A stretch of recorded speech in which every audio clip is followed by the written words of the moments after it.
Class 8, Geography, Chapter 1, Resources. Whatever we see around us, that all things are resource.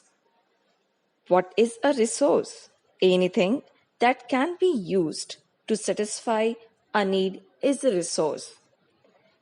If we are thirsty, we need water to drink. In that case, that water is resource for us. If we want to study, so that textbook is a resource for us. That same way, whatever the things are around us which satisfy our needs, it can be your book, water, table, fan, everything is a resource. Especially for being a resource, that object or that product should require these two important things. They are utility and value. For example, if there is a stone, that stone is not a resource, but that stone can become a resource when we know how to use it. When there is any utility of of that stone, we can use that stone for decorating our house or for building any house. In that case, that stone, we need that is useful for us, so that stone will become resource for us. But before that, when it is thrown, that is not resource for us. So anything in this environment, when human being know how to use it and when that satisfy human needs, in that case only that product or that object become resource for us. So especially this utility is required for any product, and that value when it is much more important for us, when some amount is there which we have to pay for that product, then only this thing will become resource for us. There are so many things in that case, some having the economical value, but some they don't have. For example, metals may have an economic value, but in that case, a beautiful landscape may not. But both are important and satisfy human needs.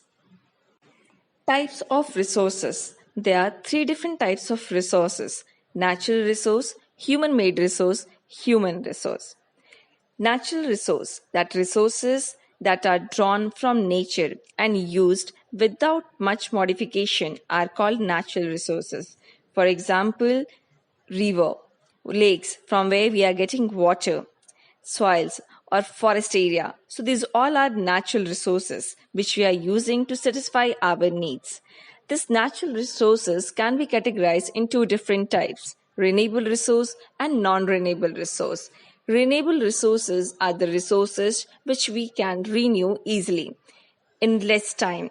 For example, as like sunlight, how much we want, that much we can again take next day. The another one, wind, how much we want, that much we can collect. Or for example, water, we having such a large ocean, so how much water we required we can take from there. So these all are renewable resources which is not going to run out from the earth's surface. And the another different types of resources, that is non-renewable resources. Non-renewable resources are those which have a limited stock. Once the stock are exhausted, it may be take thousands of years to renew it.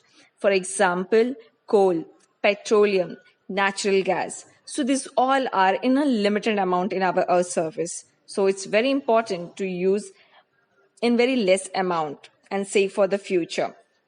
The next different types of resources are human made resources. Anything become resource then only when human know how to use it. For example, if iron ore was not a resource until people learned to extract iron from it. And after using that iron, people use natural resources to make their buildings, bridges, roads, machinery, and vehicles. And this what we change from a product to our useful product, that only known as human made resources. This technology is also a human made resource. Third one, human resources. Human is a very important resource. People can be the best use of nature to create more resources when they have the knowledge, skill, and the technology to do so. That is why human beings are a special resource. People are human resources. Education and health help in making people a valuable resource. Improving the quality of people's skills so that they are able to create more resources is known as human resources development. If you're having the knowledge, if you are able to do some work, then only you are a resource. If you are just sleeping whole day, you're not doing any work, in that case, you're not a resource. Next, another topic, that is conserving resource. We know that this different types of resources as like non-renewable resource are in a limited amount. In that case, we have to conserve this. So the conservation of the resources is much more important. Sustainable development, balancing the need to use resources and also conserve them for the future generation, is known as sustainable development. Whatever the resource we have right now, we have to use it in a limited amount and we have to save that resource for the future generation. That known as sustainable development. And whatever the things we have, instead of wasting it, we use 3R. It means reduce, reuse, and recycle to conserve our earth. And that's the reason everybody is trying to save the resources. Thank you.